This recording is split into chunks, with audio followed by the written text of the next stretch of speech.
क्या कभी आपने सोचा है कि एक छोटी सी गलती आपकी पूरी जिंदगी को पल भर में बर्बाद कर सकती है? यहाँ भी कुछ ऐसा ही होने वाला है, जहाँ एक छुपा हुआ सच एक फोन कॉल के जरिए सब कुछ तहस-नहस कर देता है। शहराम को तो दूर दूर तक अंदाजा नहीं था कि उसकी खुशहाल जिंदगी की नींव इतनी कमजोर है कि एक झटके में ढह जाएगी। वो अपने ऑफिस में बैठा रोज की तरह काम में मशगूल था। तभी अचानक एक अनजान नंबर से कॉल आती है।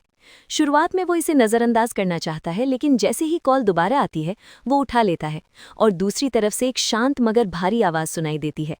एक नर्स की आवाज़ जो कहती है कि उसकी पत्नी क्लिनिक में कुछ कीमती सामान भूल गई है। शहराम के मन में हल्की सी हैरानी पैदा होती है, क्योंकि उसे तो पता ही नहीं कि उसकी पत्नी वहां गई क्यों थी। और यही सवाल जब वो नर्स से करता है तो जवाब सुनकर उसका दिल जैसे रुक जाता है। नर्स बड़ी सादगी से कहती है कि उसकी पत्नी वहां अबॉर्शन कराने आई थी और इसी दौरान वो अपना सामान भूल गई। ये सुनते ही शहराम के पैरों तले जमीन खिसक जाती है। उसकी सांसें तेज हो जाती हैं और दिल में एक ऐसा दर्द उठता है जिसे शब्दों में बयान करना मुश्किल है। वो खुद को समझाने की कोशिश करता है कि जरूर कोई गलतफहमी हुई है, लेकिन जब नर्स तारीख और वक्त बताती है तो उसे सब कुछ याद आने लगता है और उसका शक यकीन में बदल जाता है। वो बदहवासी में तुरंत क्लिनिक पहुंचता है, जहां उसे सच का सामना करना पड़ता है, ऐसा सच जिसने उसकी रूह तक हिला दी।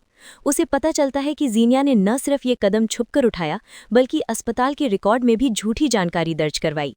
एक फाइल उसके सामने रखी जाती है जिस पर जीनिया के अपने हस्ताक्षर होते हैं, और उसी पल उसका दिल टुकड़ों में बिखर जाता है।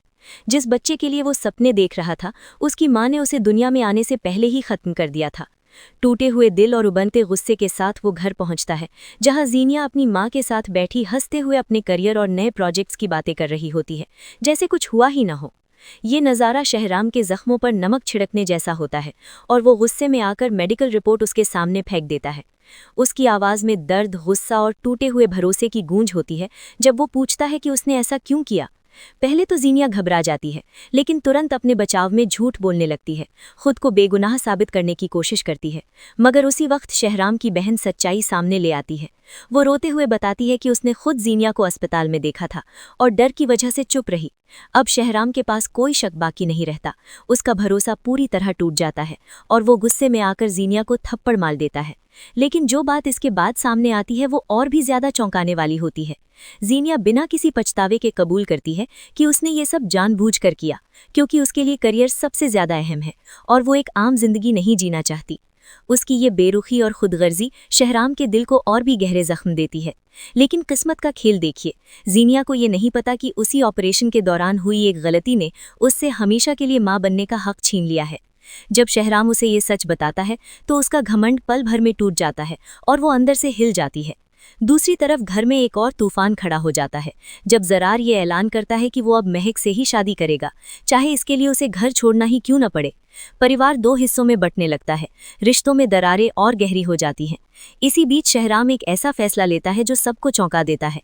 वो जीनिया को तलाक नहीं देगा, बल्कि उसे उसी घर में एक बोझ बनाकर रखेगा, जहां हर पल उसे अपने किए का एहसास होता रहेगा। वो फरियाद से निकाह करने का ऐलान करता है, जिससे जीनिया पूरी तरह टूट जाती है। अब वो एक ऐसी कैद में है जहां ना आज़ादी है, न सम्मान, सिर्फ पछतावा और तन्हाई। कहानी यहाँ एक ऐसे मोड़ पर खड़ी है जहाँ हर किरदार अपने फैसलों की कीमत चुका रहा है। झूठ और धोखे के जाल में फंसे लोग खुद ही उसमें उलझते जा रहे हैं और सच एक एक करके सबको बेनकाब कर रहा है। आखिर में सवाल यही उठता है कि क्या किसी को उसकी गलती की इतनी बड़ी सज़ा मिलनी चाहिए, या फिर माफ़ी ही असली सुकून देती है। जिंदगी हमें यही सिखाती है कि सच चाहे जितना छुपा लिया जाए, एक दिन सामने आ ही जाता है और उस वक्त इंसान के पास सिर्फ पछतावे के अलावा कुछ नहीं बचता।